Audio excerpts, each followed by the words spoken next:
Go ahead, Idris. Okay, so good evening once again, everyone, and welcome to the first edition of the Finance Business Partners Meet and Chat session in 2023. So the Finance Business Partners is a community of accounting and finance professionals who seek to change the narrative of the profession.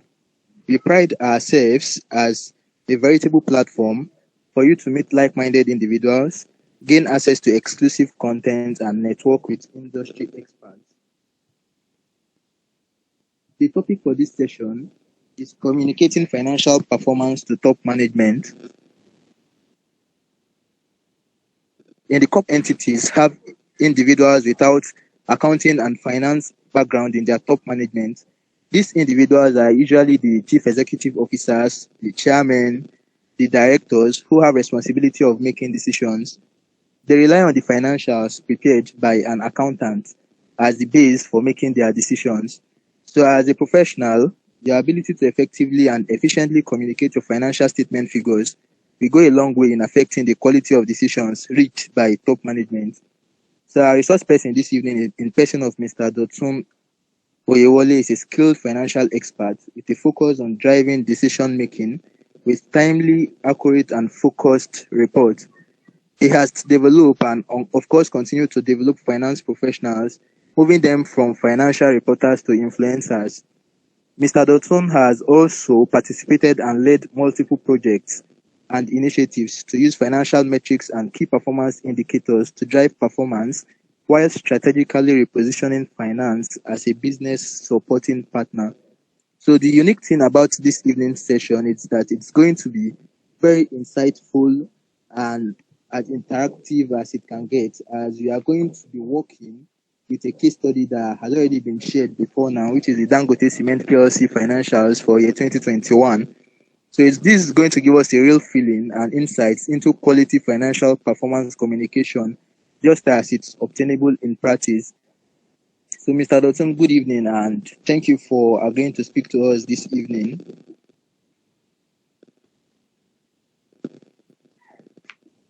Okay, hi guys. Good evening. Thanks for whatever the introduction was. Hi guys, good evening. Please confirm you can hear me. Please confirm you can see me. Yes, we can hear you, sir. Okay, super. Yes, I can hear you. As much as possible, please put on your videos, at least for the beginning, and anybody that can put on their video. Let's try and have this to be as interactive as possible. Number one thing, Idris and Balogun, well done, and very much good work you guys have done putting this together so far. Number two thing I'm gonna say is that as finance professionals, that we want to change the look and feel of this industry that we're working in. If we say we're gonna start the session by 5, guys, everybody has to be here by 5. Session has to absolutely start by 5. If you're gonna start a session by 5, everybody needs to be in that session 2 minutes to 5 at the latest, and let the session start by 5. You're not gonna be in a board meeting that's supposed to start by 5, and you're going to be getting there at 5:03. It's not going to happen. So we need to practice all of these things from right now. Okay, so today we want to talk a bit about the financials for Dangote, right? And again, like Idris had said, it's going to be as interactive as possible, right? I'm going to ask, is there anybody on this call that works in manufacturing, or is there even anybody, for example, that works in Dangote? On this particular call, or is there anybody that has done presentations to management, and what was the experience been like? Let's even start with something that's an icebreaker to talk a bit about, from your own perspective. Anybody? Currently, I work with in a manufacturing company. Okay, Toyosi, go ahead. But I've never had the opportunity to make a presentation to the management. How long have you been there for? I've been there for like more than 2 years now, and I work as an account payable. Oh, okay. Gotcha. Yeah. I have Damilari's hand up also. Damilari. Yes, I work in an real estate industry as an accountant. Then over the years, I've been able to present my management account to the board and to the executive directors. It's a monthly management report that needs to be done. Fantastic. So when you want to go ahead, when you want to do this, how do you start? What do you think about? What's your basis? What kind of headspace do you position yourself? Actually, basically, we drive that from our software, which is built up is used within the industry, let me say within the organization. So I pull out from my financials to start my presentation from my profit and loss account, my trial balance, and my balance sheet. So basically, all I need to do is just to print the needed schedule now to estimate the details, what makes up those balances or those figures I have in my financials. And what transaction in relation to what we have in the budget for the year, if it really goes along with the budget on a quarterly basis. So that's what I do basically. Fantastic. Good. Razak, you have your hand up also.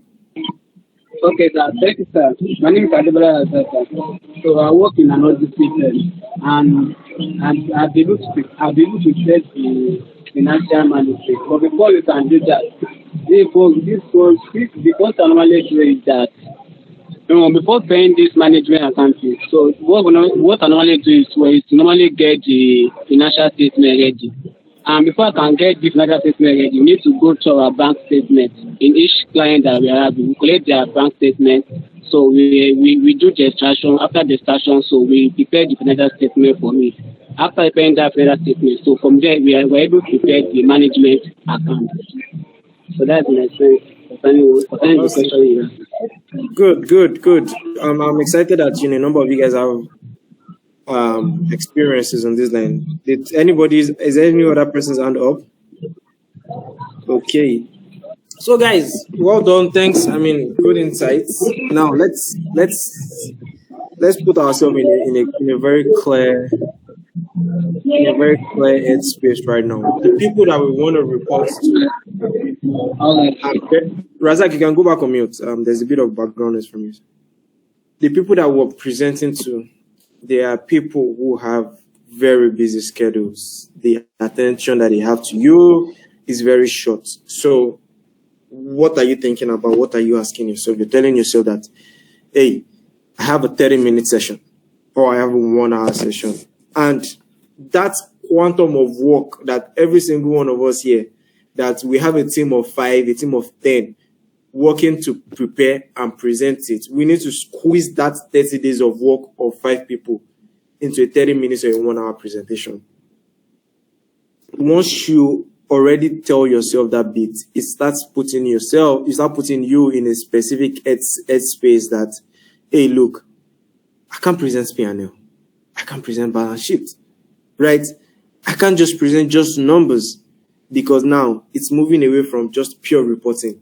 We're talking about, I want to tell my CEO, I want to tell my chairman that, chairman, in the year of 2022, this is how our business has fared. This is what we have done right. This is what we have done wrong. This is what we need to do differently. And this is the implication of if we do things differently. Now, it's different from reporting. Reporting is that this is how much revenue we have made in 2022. This is how much profit we have made in 2022. Look, guys, softwares are doing that already, right? Straight through processes are doing that already. You literally can run accounts for some of the biggest organizations today with maybe just 1 or 2 people pulling the plugs at the back end and running the numbers, because a lot of these automations are in on it. So that's sort of the kind of headspace I want you guys to be in. This is going to be a very interactive session. I'm going to make it as short as possible. Only your questions and your feedback is going to make it long. If there are no questions, no feedback, no comments, this session can do 20 minutes. If there are comments and feedbacks, we can then take the whole maybe 1 hour to look through it. Again, before you start sessions like this, like I said, you sort of need to go through time to prepare. I spent a bit of time to prepare for this particular session. I'm sharing my screen. Let me know once you can see my screen.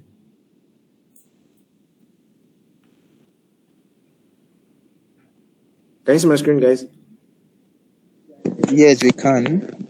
Okay, guys, I need the feedback and I need it quick so that we are not going to have that. Yes, we can. So this is the financial report for Dangote. Can you guys confirm that at least you guys spent a few minutes to look through it? Anybody here? I did personally. Okay. Yes, I can see the screen. Personally, Okay. yes, I So also. I went one step forward again and I extracted the entire financials into Excel because this is what we are trying to do and we're trying to achieve. Now, you look at these financial reports that we're looking at, you look at the things that I have extracted into Excel, it's a lot beyond just the P&L, which is this that I have highlighted, and the balance sheets that I have highlighted. There are a couple of additional informations. That I've extracted, right? I brought out the EBITDA, I brought out the cash flow information, I brought out dividend information, I brought out share price, I brought out dividend per share, I brought out dividend yield. Now, I'm going to start, a bit of what it is that we're thinking, where my headspace is. Now, on the average, every business focuses on something. And now we're taking Dangote Cement as an example. Dangote Cement, what is the business that Dangote Cement does? Dangote Cement sells cement, basically. They try to sell cement and they're trying to make a profit of it. Right? So when you want to talk about the story for a Dangote Cement, you look at the P&L. And this is where I want to start the conversations for. So if you were the manager, and anybody here, please just go ahead and answer this question. I'm sharing my screen, so I don't know who's raising their hand or who's not. So remove your system from my mute and speak.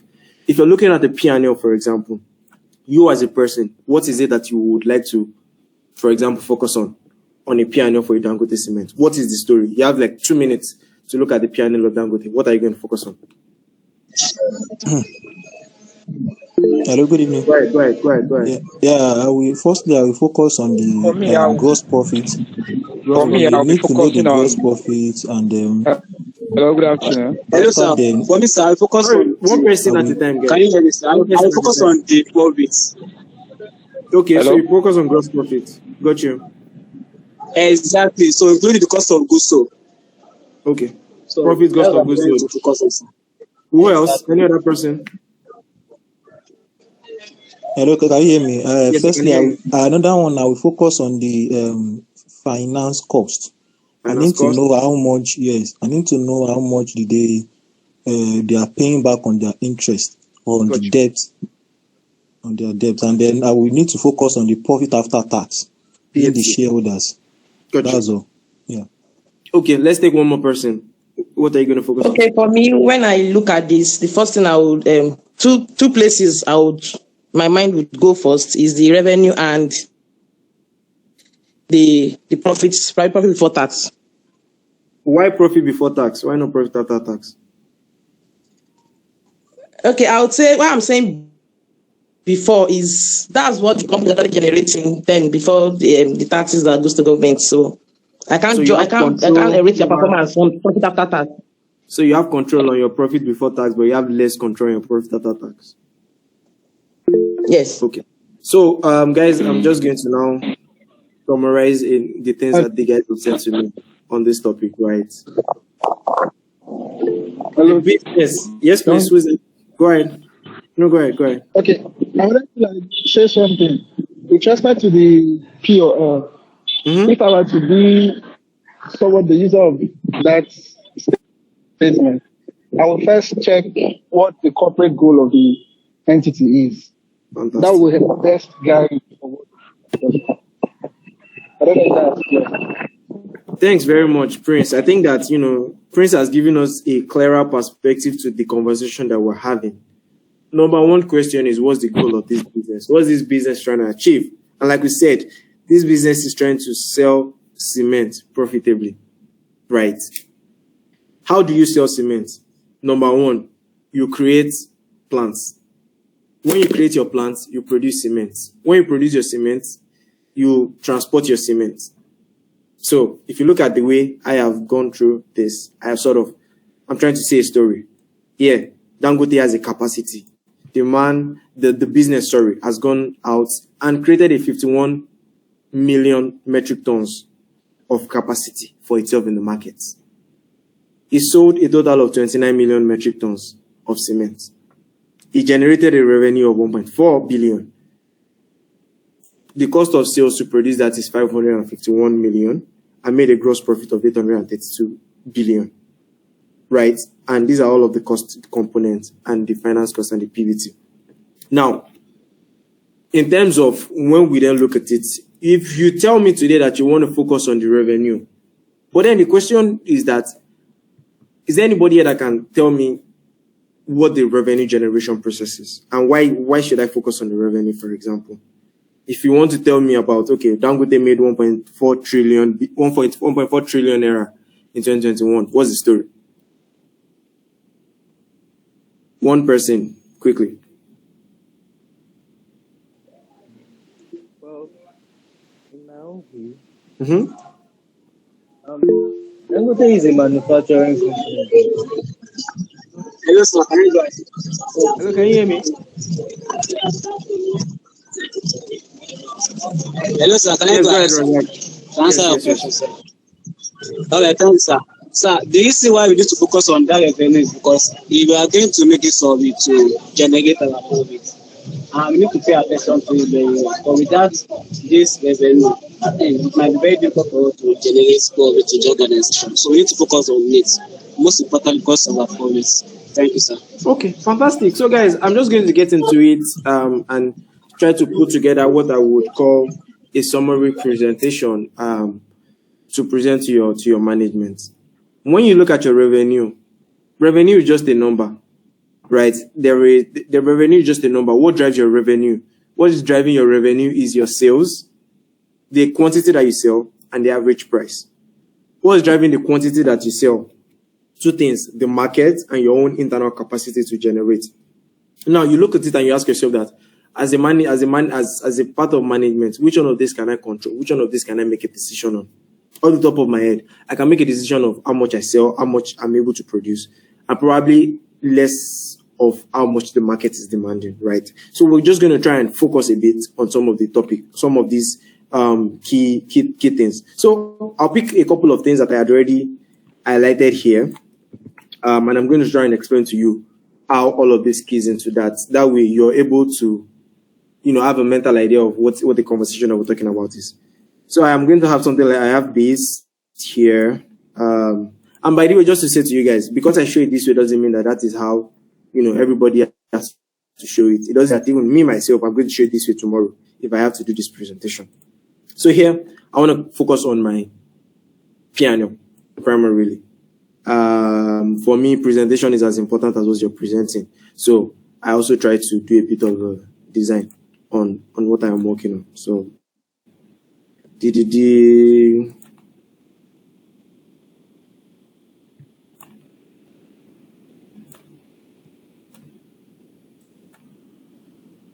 I like color blue, so I'll stay with blue. So here, volumes, right? Unit of measurement, 2022, 2021, and then this will be what?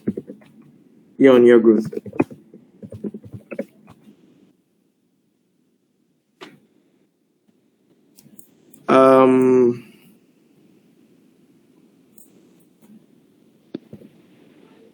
So I take my 2022 volumes, which is sales.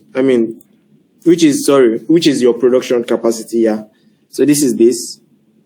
Well, volumes and sales are pretty much the same thing. I'm not sure why I repeated that. So this is this and this is this.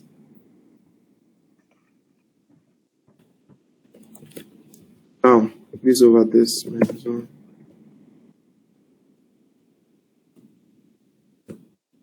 Now, here, I don't have price. I don't have price in what I have, but it's very important for me to generate my price. Guys, is there anybody want to tell me why it's important for me to look at my price when I am looking at my... why is it important to separate revenue into price and volumes? Guys, so that we can get the sales, so that we can get the value. So we can get the unit of capacity produced per unit in order to get the contribution margin. Exactly. Fantastic. So look at this, guys. Revenue grew by 34%. I can't hear your question, sir. No, I was asking about why it's important to separate revenue into what is price and what is volume.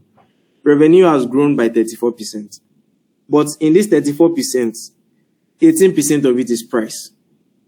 And 14% of it is volumes. So what I'm trying to say is that, yes, my sales team went out and sold 14% more. But also my technical team at the back end ensured that I had higher prices to be able to increase my revenue, to be able to increase my sales by this amount. Right. Because if you look at it, there are years in which you will grow revenue, but sales will not grow.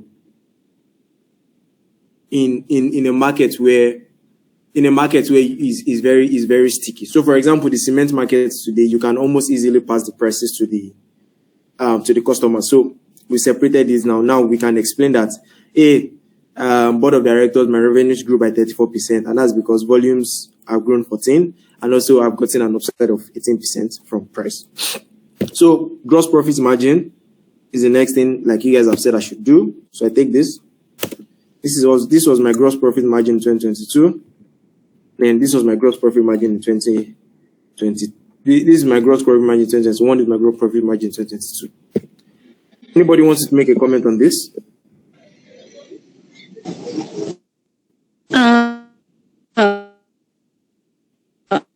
I'm not sure if you're still sharing your screen, but I'm not seeing anything from my end.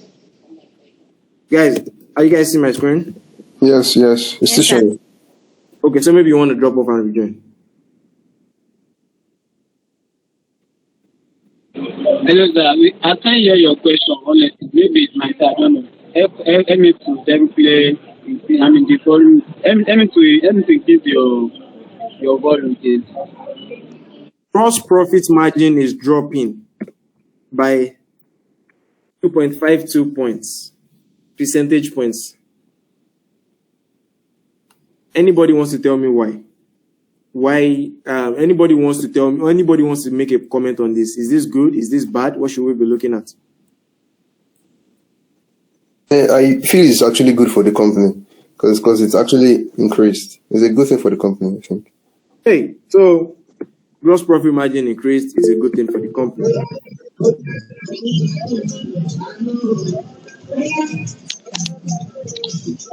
Anybody can tell me why EBITDA is important in what we're looking at?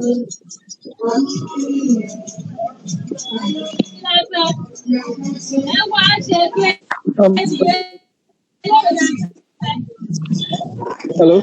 Please, I want to speak to the... You want to speak to what? The percentage of increase in the gross profit. Fantastic, go ahead. If we are experiencing almost a 30% increase in sales, I think it's rather a poor performance to say gross profit margin increased by barely 2%. The performance there is questionable. It's questionable. Okay, fantastic. Yes. Now, with respect to, now you can point to different things. Let's say their manufacturing cost is quite high, or there are some goods that were stolen or damaged or something, but it's quite low or not commendable to have a sales growth of at least 30% and you're having a GP margin of 2%. That's quite poor. That's my opinion.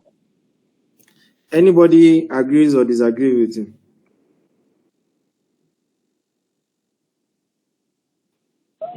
I don't agree with you. Yes, I agree with you.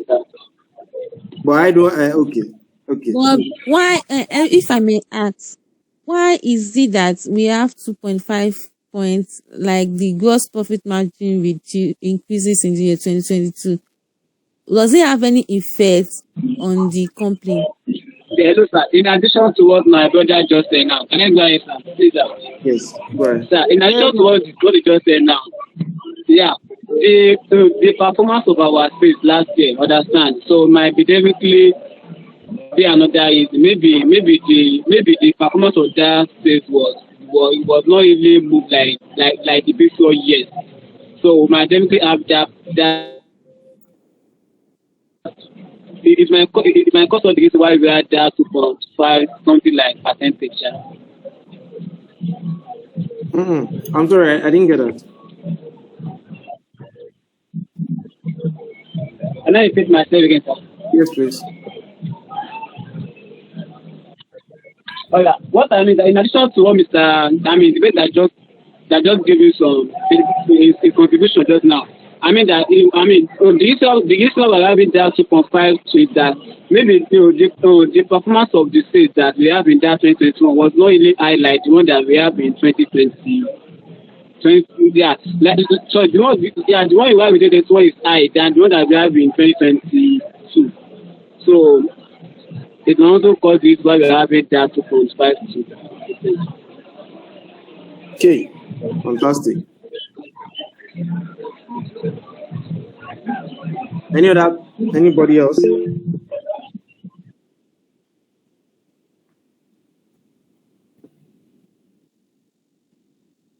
Okay, so I am almost tempted to take a pause at this very point, and have us talk about some of the things I have put here. Gross profit per ton.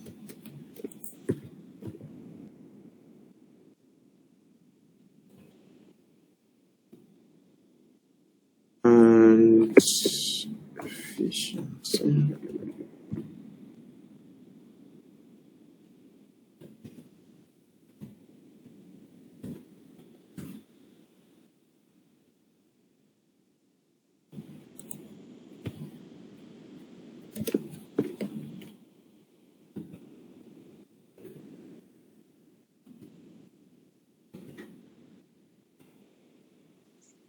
Hello, sir. Please, why are you using the group? Why not the company?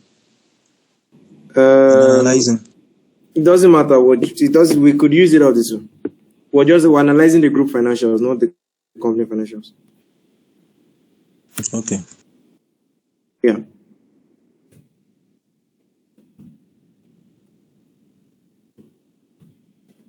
This is what. UOM. Huh? MN Abi? UOM. Yes. 20%. The EBITDA is in MN to Abi. MN. EBITDA margin is in percent. The price over cost is actually in. So I took this price. This is in 1,000, and then I took this, which is in million, and then I multiplied it by a million. So this is in 1,000 of naira. No, sorry, this is in millions of naira. So this is actually 45 million. Okay. And then EBITDA per ton. This is also in thousands of naira.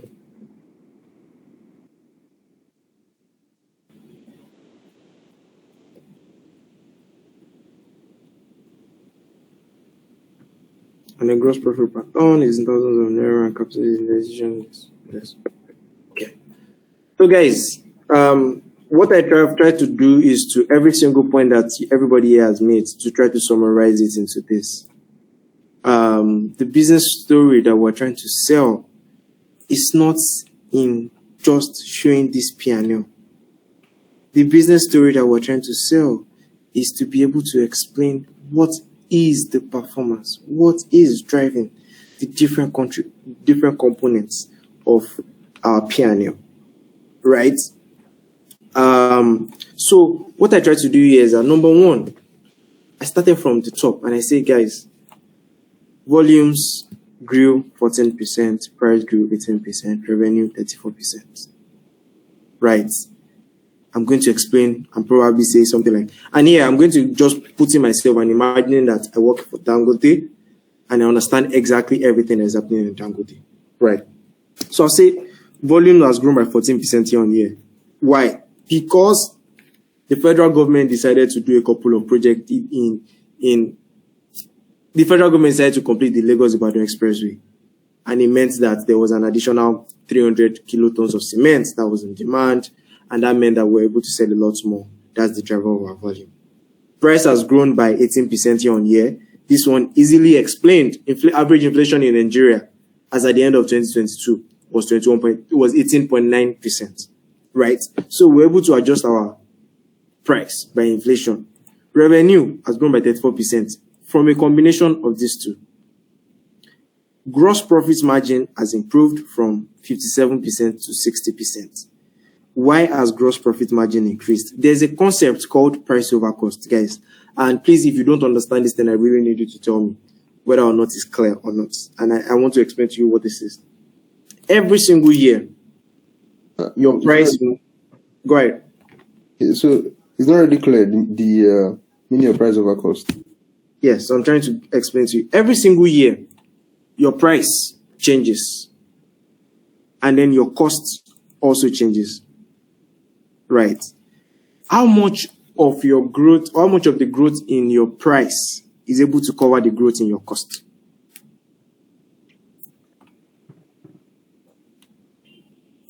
How much of the growth in your price is able to cover the growth in your costs? That is what the price over cost is all about.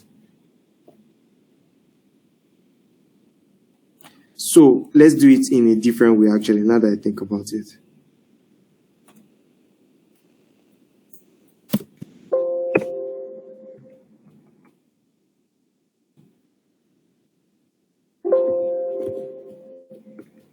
How much? So I'm taking the actual figures I'm just taking your actual figures here.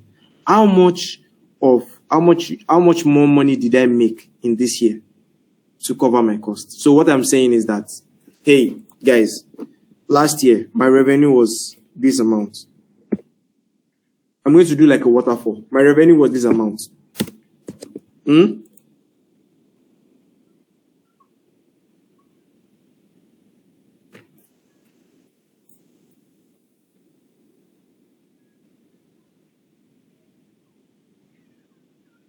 Yeah, my revenue was this amount. This year, my revenue is now this amount. How much of the increments that I have in my revenue,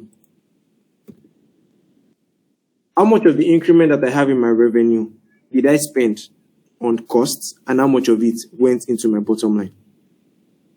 That's the concept of price over cost. Does that make sense?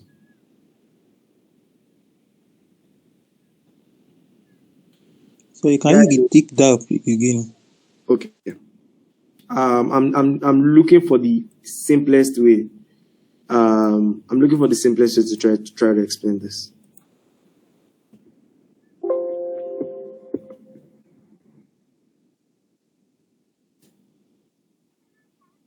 Last year,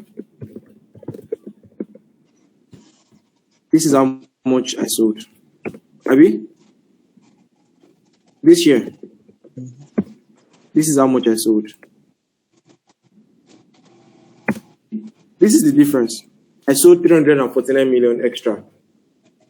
349 billion, sorry, extra.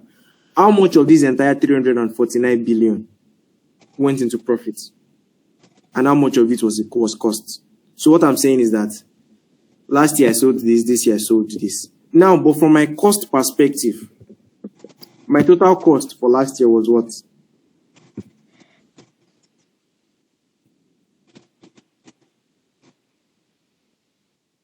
This, sorry. This is supposed to be E, but that's okay. I'll take it like that.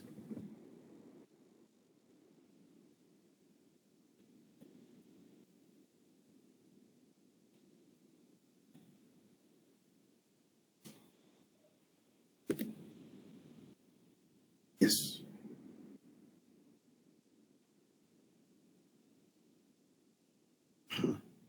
Now, guys, last year my total revenue was this. This year my total revenue was this. Right. I made a total gross profit. This minus this. Actually plus because it's already a minus. 386 million was my net profit. This year, my net profit was 582 million. Right.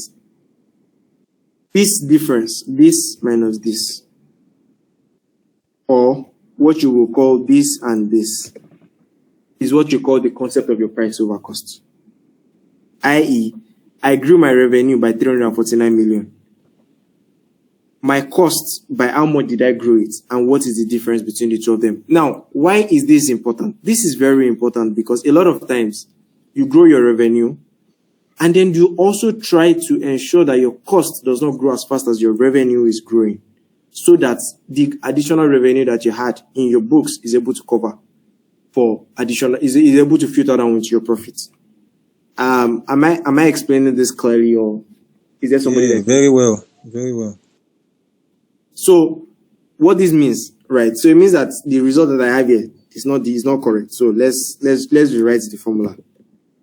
So total revenue, Abi, for this year minus the revenue for last year, first 349. Then we then add the difference of the expenses, this and this, this and this. 197, 186. And then there is then the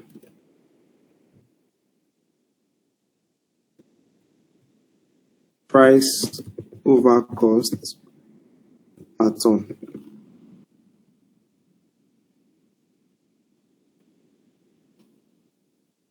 This is in thousands. So this is 6,000 naira, 3,000 naira. What is means ton of cement that somebody sells in Dangote? You're making an additional 6,700 naira. And for every single additional ton of cement that is sold last year, you're making 3,400 naira. Now, again, why is this number important? It's very important because this is what is called the variable contribution. Every time you see businesses going into the market and they say they want to do a promo, right? They come to you and they say that this promo that we want to do, we're going to be giving you a 10% discount on your price, right? What somebody somewhere at the back end has gone to do is that, what is 10% of this the current price that I'm selling it at? 4,700, right? My price over cost is 6,700. The difference. So it means that from this 6,700, which is the price over cost that you're making in 2022, you're already giving this amount back to the customer. Immediately, for example, you increase this to a 15%. It stops making sense in terms of the discounts or the promo that you're giving your customers because you're eroding your profits. Guys, at this point, am I still making progress? Are we still clear? Are people following? Yes, you are following. Okay, so is there anybody here that can try to explain to me about what is price over cost and why is it important?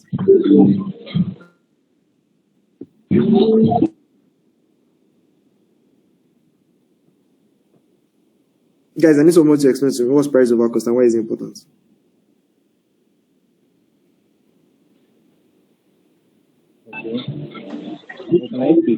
To me, I think the most important thing is for us to get the contribution per sales. That's the main purpose of this price over cost, and so that we can separate the cost per unit and the price per unit of each product we produced. So by separating it, we will be able to know what the variances between the price and that of the cost that make up the revenue. From my own view, that's just it. Prince, go ahead. You want to say something also?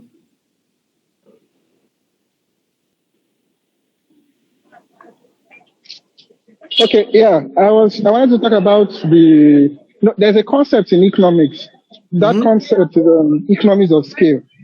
Gotcha. And as we know, this group is a producing entity, they manufacture.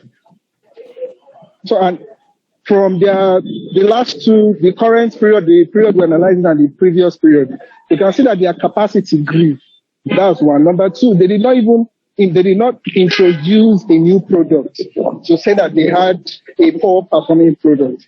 So how come is it that revenue increased, quantity produced increased, price increased, and then GP is increasing at a declining rate? I don't know, it doesn't make sense. Sorry, that's GP, just gross profit is increasing at a declining rate. I don't get that. Sorry. Explain to me. Can you clarify that again? I think he's trying to say the increase in gross okay. profit is not in tandem with the increase in revenue.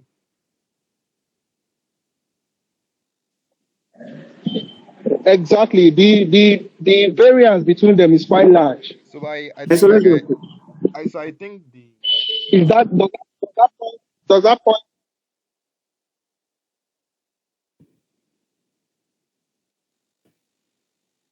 The number says otherwise, press.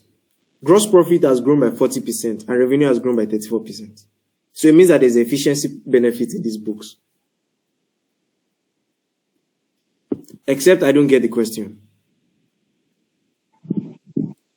Oh, okay. Sorry, I'm working with what you said because I can't necessarily see what you're presenting. You know, initially you said there was a 2-point-something percent increase in the Yes, GPM, increase in gross profit margin. but now you get 40%.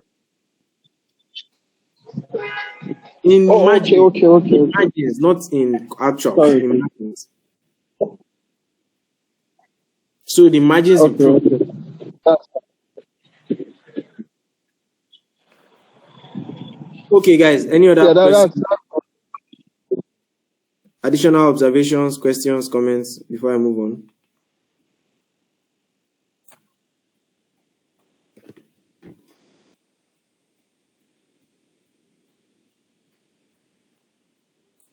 So, can I move on? Someone please confirm. Yes, sir. Yes. Yes, sir. Move on, sir. Okay, super. So usually, you know, what I try to do and what I have tried to do here is just to all of the different segments that every single person here has spoken about. I brought it into this table. The last part I probably did not touch on was the profits before tax rise. So maybe we should just bring that into this place as an additional line. So let's bring that in. Let's just do it. 1, 2.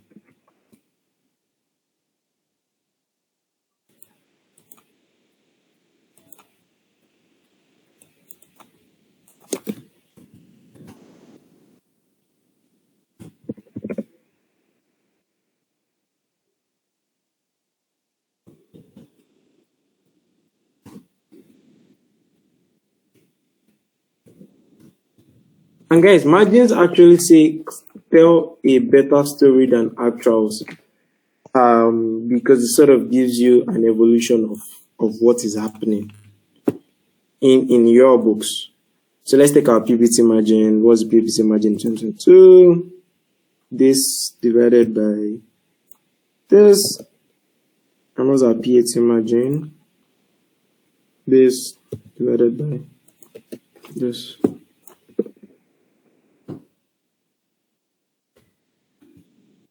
Again, guys, improvement in margins. First group, profit before tax margin has improved from 36% to 39%. Profit after tax margin has worsened, which is why, you know, it's important to consider both of them. If you look at this, usually taxes fluctuate. There could be very many reasons for why this could have happened this way, from deferred tax assets to pioneer status or whatever benefit it is that this particular business has gotten in this particular period. Maybe you opened a new plant and, you know, it's getting pioneer status from some of the assets that it has acquired.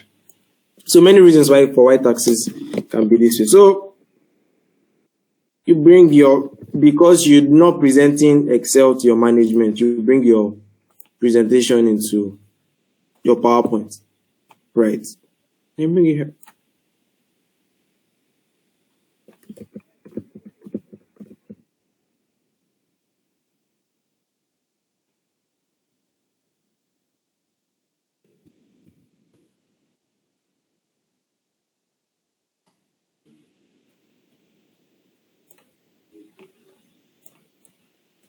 Usually for every single presentation, and if you've looked at some of the best presentations that exist right here in the market, there must always be an headline, which is supposed to be catchy and it's supposed to tell you what's the story for what the story you're trying to communicate is.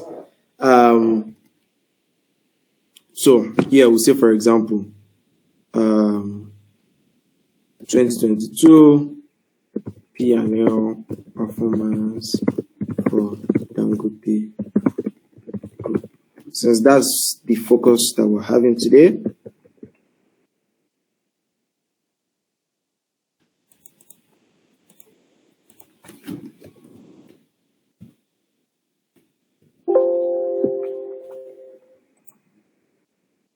Prince, if you were the one writing the headline, what would the big story here be?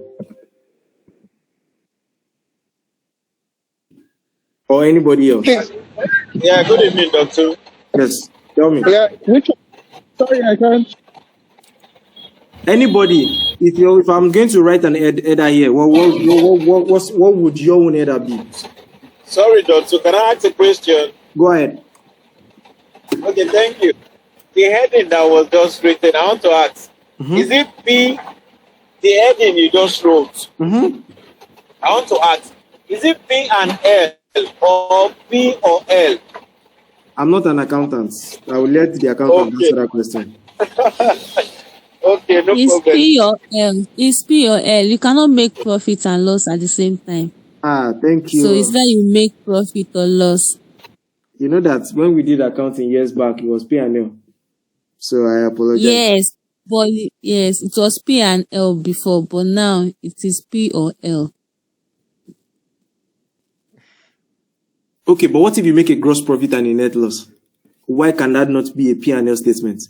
But that's by the way, guys. Let's just focus on what it is that we're here to talk about. That's the reason. Anyway, that's the reason. I agree with you, Doctor. Yes, because, many times I don't always agree with accountants on plenty topics. But We are not looking at the gross amount here. We are looking at the net effect. So that's the profit or loss account. Yeah. So the profit refers to the net profit, not the gross profit. Not the gross profit. Okay, valid, Tosin, valid. I'm Larry. I'm not. I don't even have. I mean, I think you guys are correct actually. Jokes apart. Alex, you want to say something? Alex, you want to say something? Okay, so somebody give me a catchy headline for this.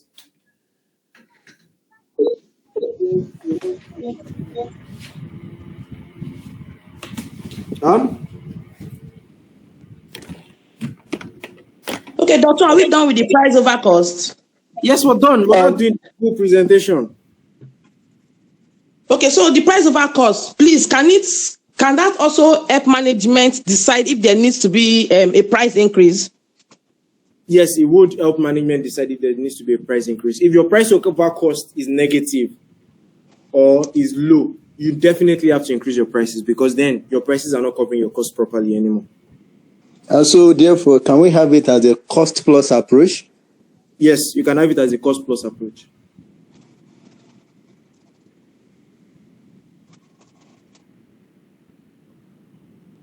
So, for example, if you look at this, the increment in price. Doctor? Yes, Doctor? Sorry. Yes, go ahead. I'm with you. Okay. Come to think of it. I read the document they put out where they applauded their performance. There is the effect of inflation there. There is. If we try to extract the effect of inflation, can you hear me? Yes, I can hear you loud and clear. If we try to exclude the effect of inflation, will the 33% increase in revenue still be the same? The answer will be no. There will be an increase, but definitely it will not be as high as projected. So I would say a fair performance as the header. So your header will say a fair performance.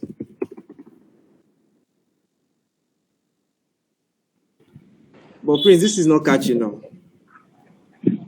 Yeah, considering that they are still trying to, the capacity just got enlarged and the products are getting into new market. Okay, so if I reward it and I say revenue grows by 34% year-on-year, supported by effects of the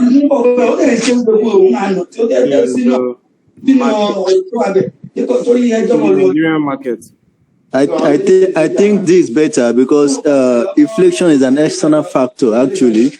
So you saying a fair performance, it sounds so judgmental, and there are other factors to be put into consideration when it comes to inflation. So I think this one is much better. Yeah. And we're trying not to judge Abi. Yes. So Igwe, Prince, does this capture what you were trying to say? Revenue grows by 34% year on year, supported by effect on inflation in the Nigerian market.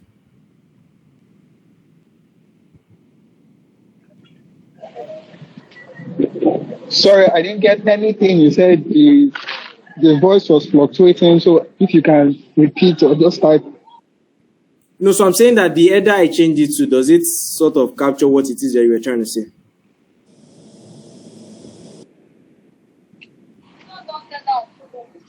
Come again. The header I have written, does it capture what you were trying to say?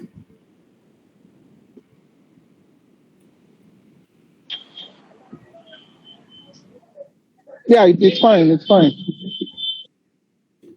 So guys, this is now where I'm going to need you guys to give me all of the contribution. And imagination is very much needed here. We don't know the real things that happened, but we have to now imagine it as if we actually do know the things that happened.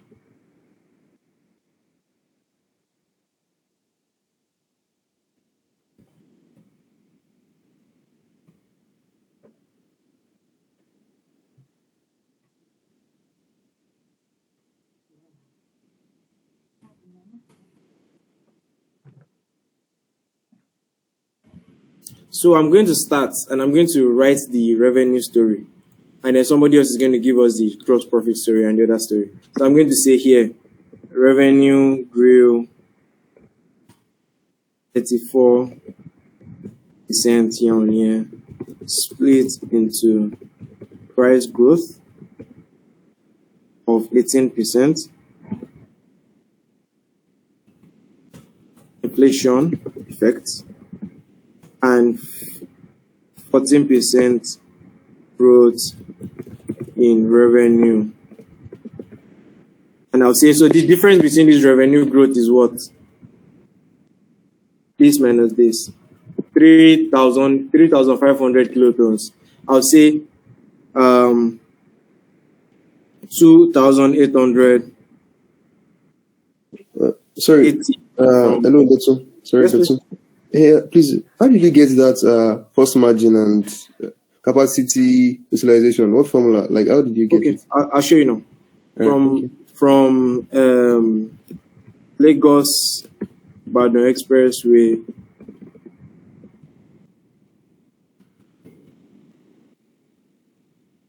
completion. 100 to this KT of what? Of 2551.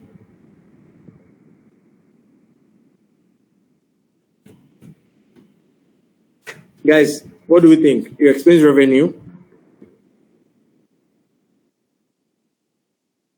And like I said, we're going to be playing with our imaginations here. So I need people to actually imagine, if this was your business, what do you think would have happened? And how do you explain it? So I'm going to, whilst people are brainstorming that, I'm going to come back quickly to explain the gross profit margin and capacity utilization. I don't know who asked that question, so I'm just going to explain that. So what I've used for your cost margin is your operating expenses. Your total operating expenses divided by your revenue. Right? So look at this. Sum of all of this divided by the revenue. That's my cost margin.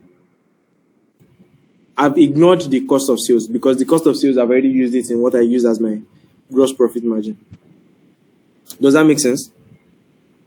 Sure, it does. It does. Good. Now, for your question on capacity utilization, remember that there's an installed capacity for this for your when you're looking at the manufacturing business, and for every single business, the scope is different. For manufacturing business, there's what is called an installed capacity, i.e., if Dangote's cement, if their plant was to operate properly for the number of hours supposed to operate every day for 365 days, they're supposed to produce 51 million tons of cement, but they produced only 29. What does that mean? It means that they were only able to produce 56% of their capacity, 56.7% of their capacity. So it means that, hey, something is happening somewhere. They are not producing as much as their capacity should produce. So if they improve their efficiency, they're able to improve this production capacity. Similarly to, if you were to look at a bank, for example, you say to yourself that how much liability can this bank underwrite and how much liability is on this bank's books. That gives you an idea of how much efficiency or how much capacity utilization for that bank at that particular point is. Does that make sense? Sure. Okay, but also, like, where on this statement is it found? The capacity? It's not found anywhere. So this is what I'm saying to you guys, that these things are not found anywhere.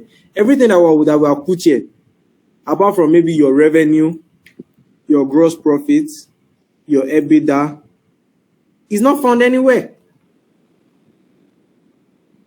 Well, okay. So how do you now get it now?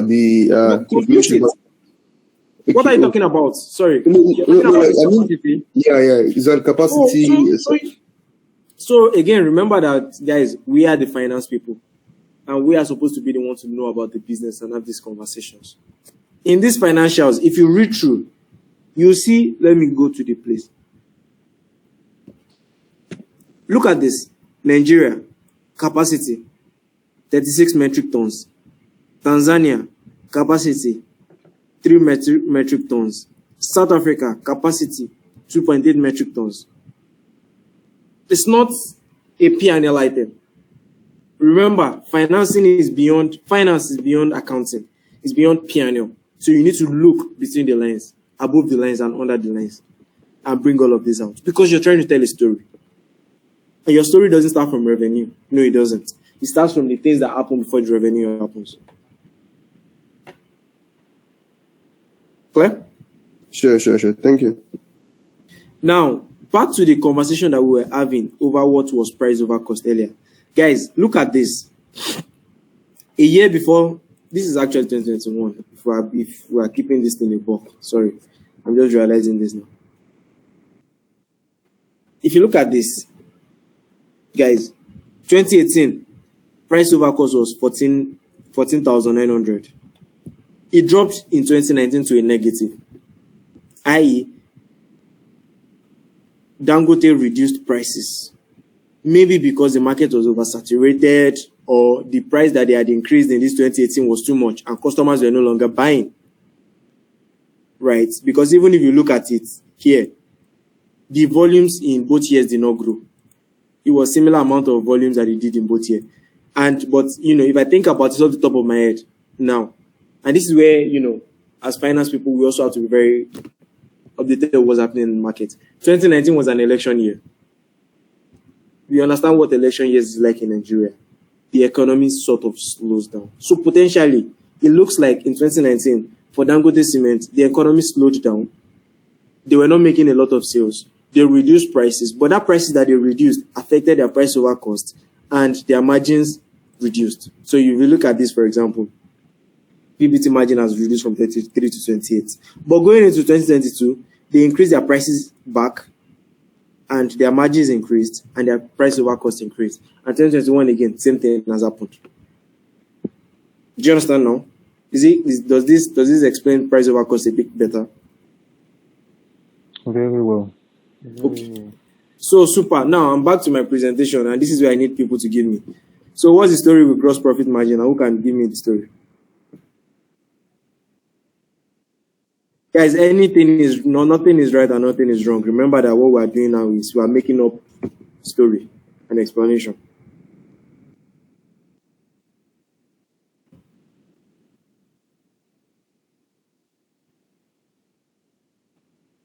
Yeah, guys, we've already exhausted the amount of time that we're supposed to spend on this. So somebody give me the story. Or you can pick any of the lines and give me the story, even if it's just the price of our cost that we've spoken about, or its capacity, or his market, or his industry. Just give me something.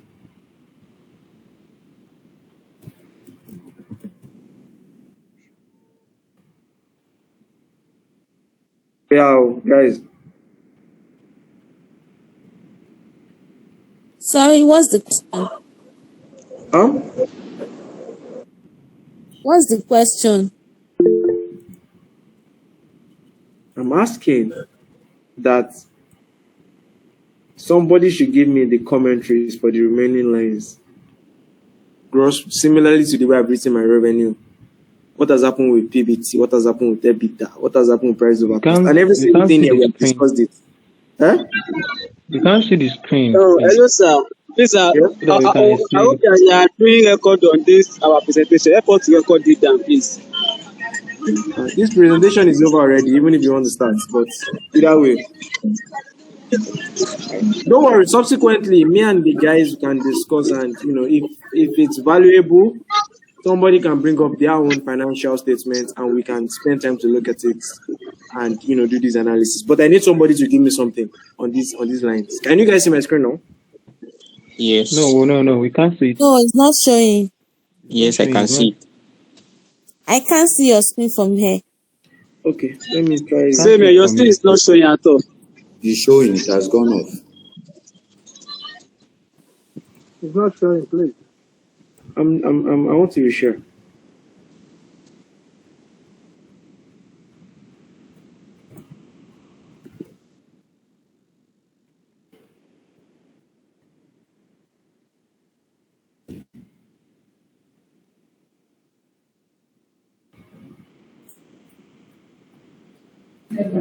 Sorry, I can't see the screen from here. I am sharing it back now. Can you guys see now? Sure. Yes, The screen is it's back. showing now. It's back.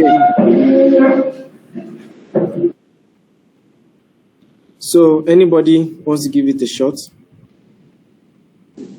Guys, there are no right or wrong answers here. There's somebody really wants to give it a shot. Yeah, my own point of view is that from the look of things, I can deduce that the gross profit increased by 40% from 2021 to 2022, which was as a result of the increase in revenue, because from the revenue also increased. So the increase in gross profit was as a result of increase in revenue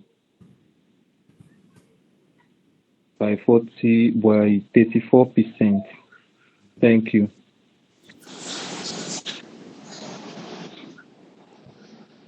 Thank you very much. Who was that? I didn't know. I didn't catch the name. I'm not looking at my screen, so I don't know who that is. Abayomi. Thank you very much, Abayomi. Who is going next? So you see. Sorry. Go ahead. Hello. Yeah, I'm sure. So can I add to it, like? Yes, you can add to it. Yes. But how about looking at the cost margin? The cost margin also reduced. So I've said it that you can anyone. Just give me. Okay. Like the cost margin also, like concerning gross profit. Concerning the gross profit, the reduction, like he said, the driver was as a result of increase in revenue of 34%. But I'm also looking at it that can't the gross profit also increase as a result of the reduction in the cost margin? And from two things can be right at the same time. Okay. Just want to clarify that. Okay, thank you. Who else?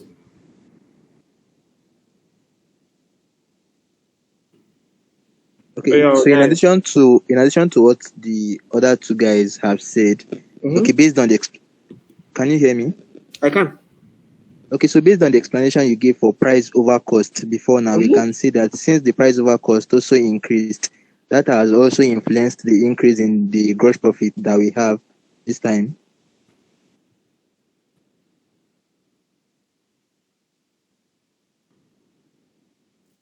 I want to talk about the capacity, the volume produced. Sorry, just give me 1 minute. Just give me 1 minute. Let me finish typing this. All right.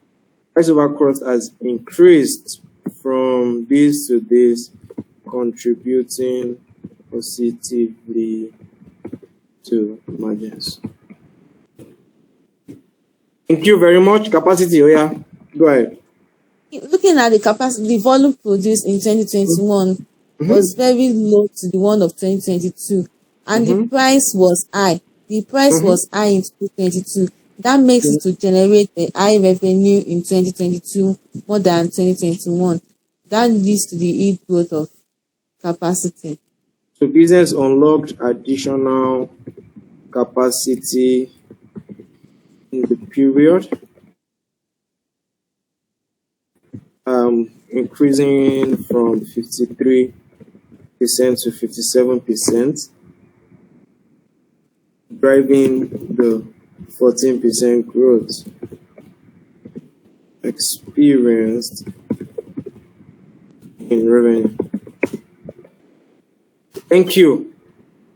Who else? Capacity too. I just want to add this to it. Capacity can be increased as a result of maybe there is an additional machine brought into the plant, which could actually influence the increase The additional machine, the additional, let's say for example, the additional vacuum plant machine. Plant and machinery, yes.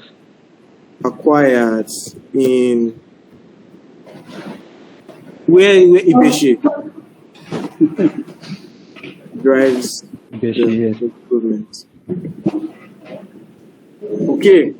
Okay, talking from the point of PBT. Okay, PBT, go ahead.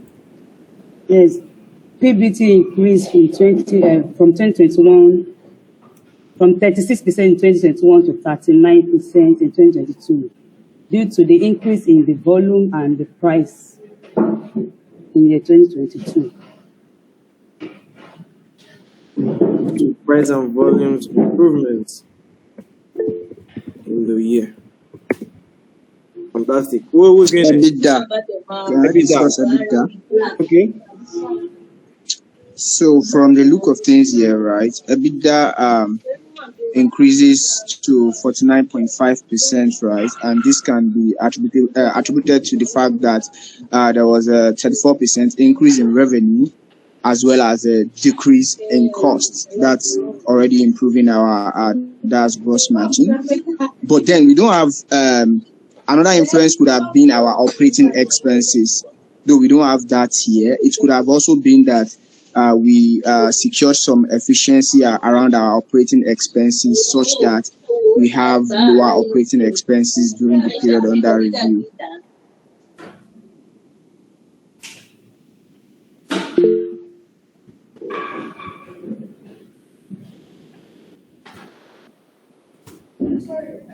Okay, guys.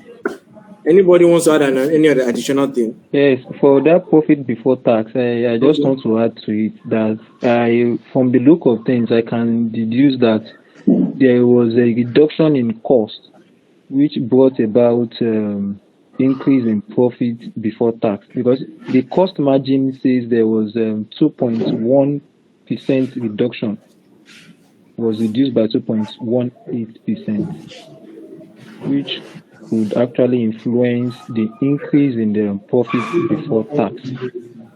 I don't know if you get my point. I get it. I'm writing it.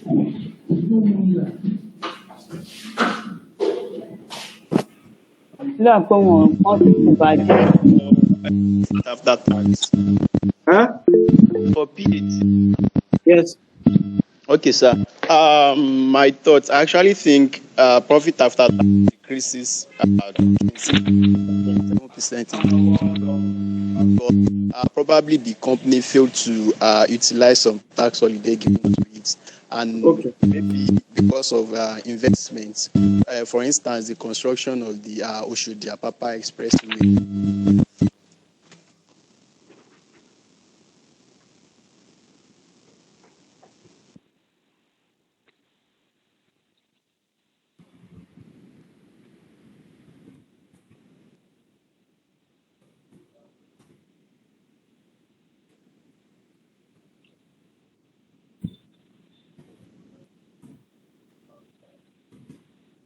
Okay. Any other person? Then on the profit after tax, though, there are other factors that affect that, though, because our profit before tax need to be worked on when it comes to getting our accessible profit for tax, So it boils down to the tax planning within the organization also. So that will also have a direct impact on their profit before tax. So I think the tax analyst tends to know more about this because there are more to it. Yeah. Gotcha. Oh yeah, guys, I would like to take one or two more comments and then I'm closing this session. Okay, so still on the profit after tax, I want to comment on the profit after tax.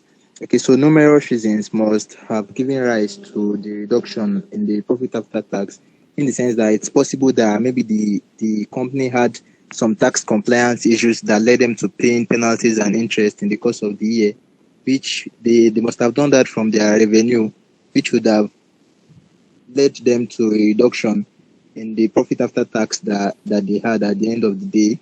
Then also, just as the other colleague said, there are tax planning activities too, and their level of compliance to laws and changes, and also increase in tax rates too, is also an added reason why there must have been a reduction in what they had as their profit after tax.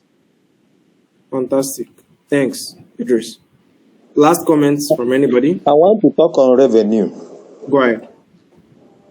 The revenue increase is not totally as a result of the increase in volume, but this depicts that there was also an increase in price. By my calculation, it shows that there was an increase in price, probably given to the rate of inflation and other things. And these have also affected all other things, including the cost. And I guess that's why price over cost shows the magnitude of the difference in increase, which also has affected other performances. That's my observation, sir. Thank you.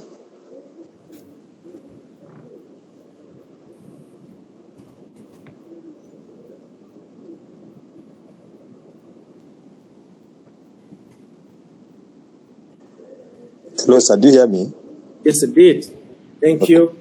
So, guys, this is where this session is supposed to end. I really hope that you guys have found it useful. The idea of this session was never about Dangote Cement.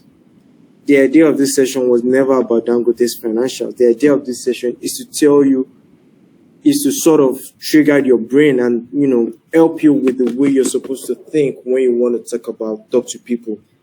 We started this session by telling ourselves that who are the people that we want to talk to and what is the thing that they need and how long will they have to review the financials. They're not going to have forever. You're not going to send them an Excel sheet with P&L. And I know that most of us here, that's what we do at the end of every month. We send the P&L to our management and we say, Alaye, go and look at it. Your revenue has grown by 10%. But no, we're trying to say a story. To say what has happened with your revenue, what has happened with your gross profit, PBT. Send your P&L, send your one-pager. Send it to your management team and watch your value start increasing. Because now you're talking a story. You're saying a story. You're telling them what has been done. You're telling them what can be done differently. Really, guys, that's it. Thank you very much for listening. Sorry, please. Hello, Dr. Ray. Can I say last thing, please, sir? Okay, as regards this capacity. Okay, so you said. Go ahead, Isaac.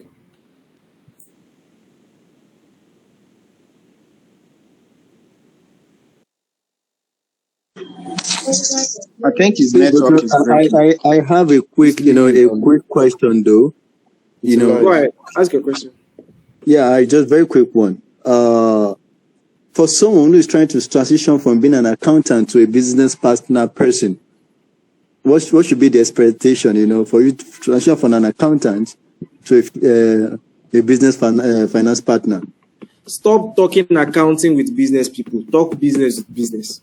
So you see your managers, your CEOs, they are talking about, guys, this is what has happened in the market. This is what this has happened. This is what this is. Don't be fixated on which ledger am I going to post it into. Don't be fixated on closing the books at the end of every single month. Don't be fixated on P&L. Don't be fixated on balance sheet. Be fixated on this business. How is this business going to make profits? How is this business going to grow? What is going well? What is not going well? What do we need to do differently? See yourself in the shoes of the CEO and ask yourself that if you were the CEO, what should the CEO be doing? And because you have the numbers, you see the financials, you are able to guide the CEO properly. sorry, can I add a bit of something to that? Absolutely, by all means. Yeah, so I think if you want to move from just being an accountant to a business finance partner, one of the key advantage you have, or one of the key things that you should focus on, is how the numbers within the ledgers and within the financials, how they translate to business activities.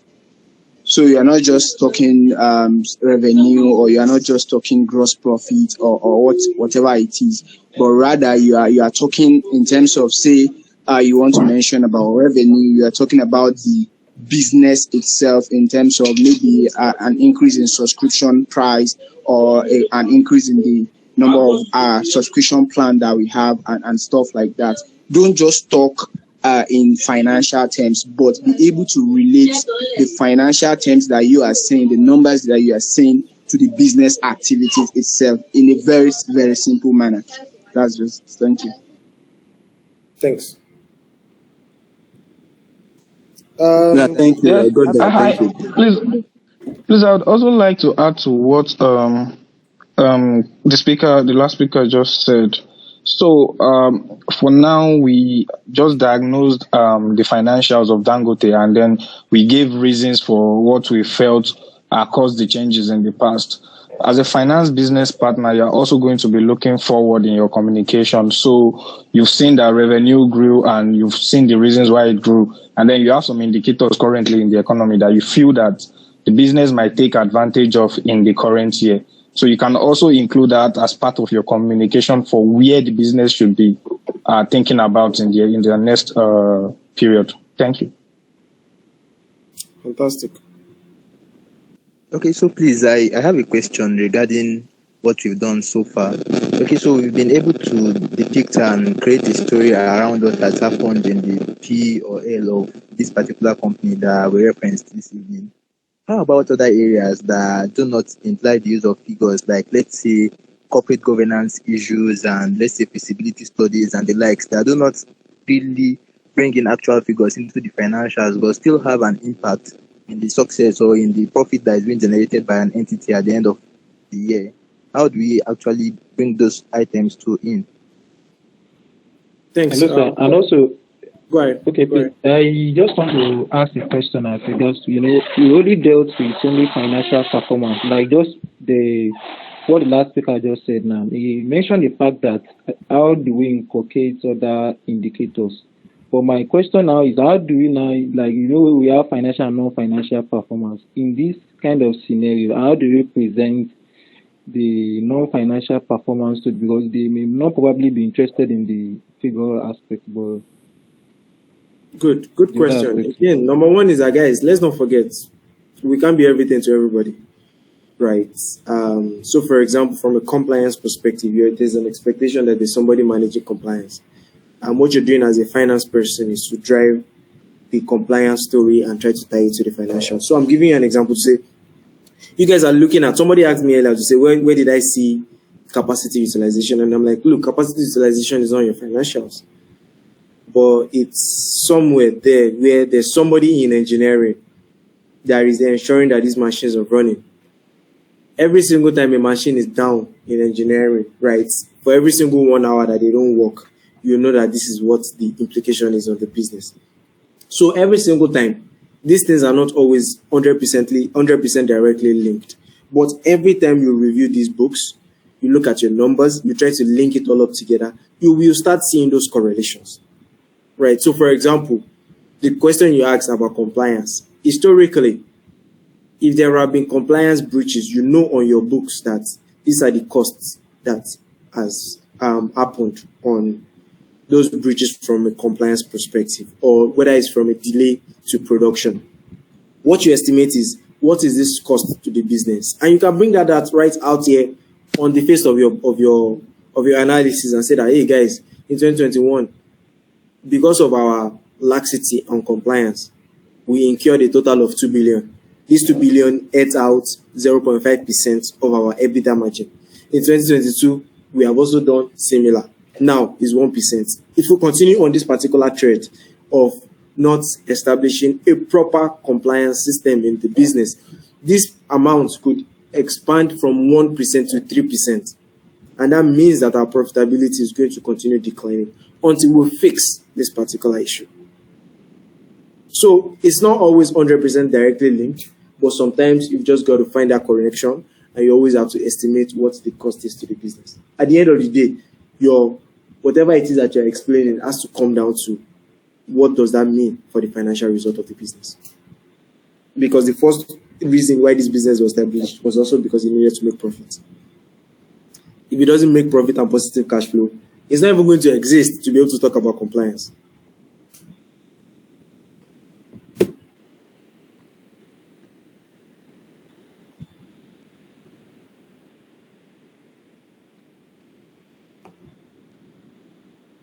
Okay, guys. Idris, Balogun, handing over to you guys. There are no additional questions. All right. Thank you very much for the insights. We are looking forward to having you again. I think Talk just to us ask a on question. other topics. Okay. Yes, so sorry to quickly interrupt, right? So I think there is one thing that I noticed, right? So I want to clarify around the fact that, so is it like what does this classify as best practice, or is there any best practice around this one? Because so people have been speaking about, so say they want to define the gross profit margin, they want to talk about it, they want to talk about PBT, PAT, and stuff like that, and everybody keeps referring back to the revenue, to the revenue, to the revenue. But then I feel like one of the best key things that we can always do is to watch the closest indicator to the results that we want to explain, instead of referring back to the revenue, to the revenue, to the revenue every now and then. I don't know what you think about this.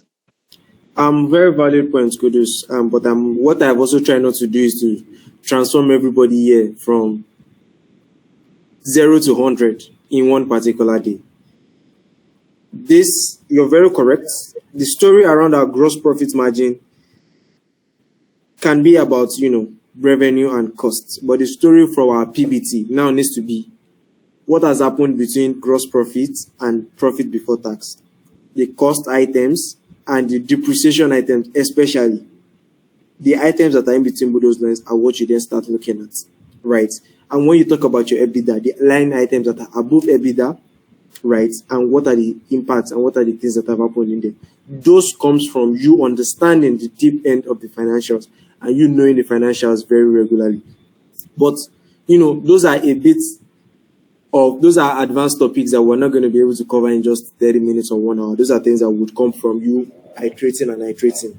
This session is only just to spoil everybody's mind. By the time you take this presentation, for example, and, for me, one of my biggest learning points is my customers.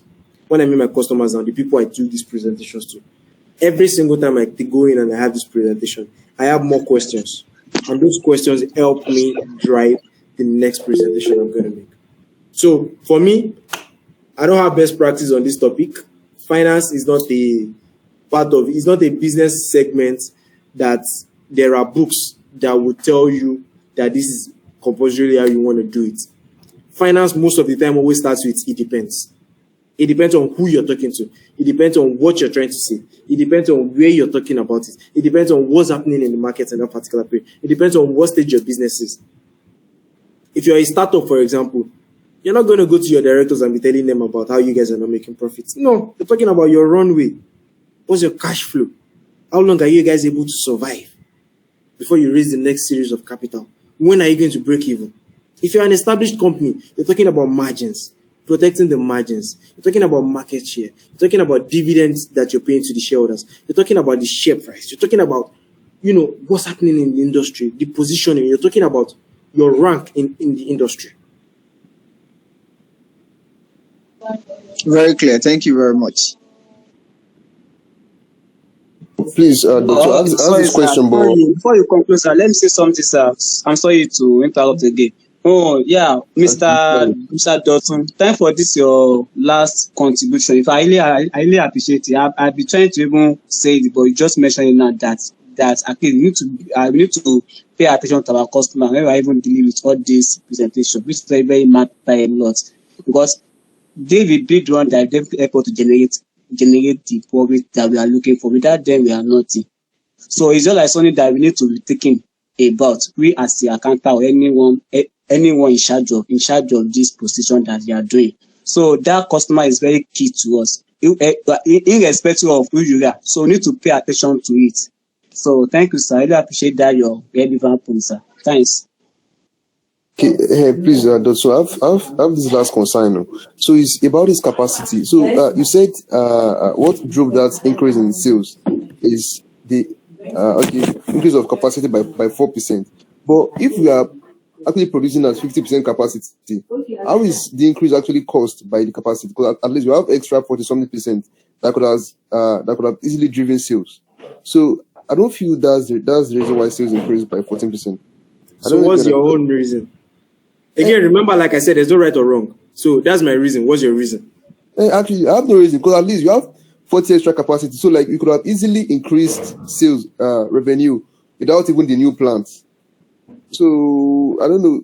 Could I easily be the? I don't know what else drives capacity aside, because why is there a deficit of about 43% and so Isaac, you see the way you have raised this question is very, very important. This is the way as finance professionals, we have to look at the books and question the books every single day. Now, what you then need to do now is to now go into the business and go to the plant managers and say, guys, what is going on here? And get the answer such that by the time you are making your next presentation, you have the answers. Okay. All right. Thank you, Nelson. I appreciate it. Thank you.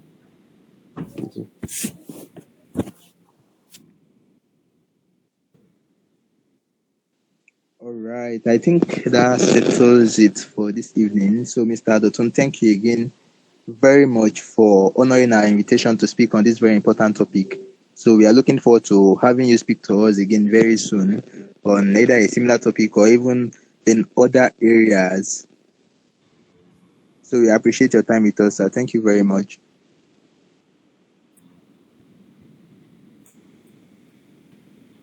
Okay, thank you very much, guys. I got a couple of chats asking about, LinkedIn and all. The FBP guys can share my link with you guys. I'm happy to connect to you. I'm happy to drop me a message. I might not reply immediately, but I'm certain that I will come back to you at some point to, give you the responses.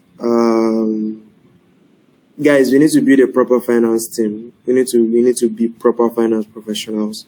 We need to transform the face of finance. We need to not be the people behind. We need to be people beside and in front. Right? You guys need to position yourself in situations where decisions are not made until you're consulted. And that comes from speaking the business and not just speaking the numbers. Thank you. All right. Thank you very much once again. So with that, we've come to the end of this month's session. We look forward to having you guys again next month, when we'll be having another person talk to us on another industry trend. So thank you all for your time. We appreciate it.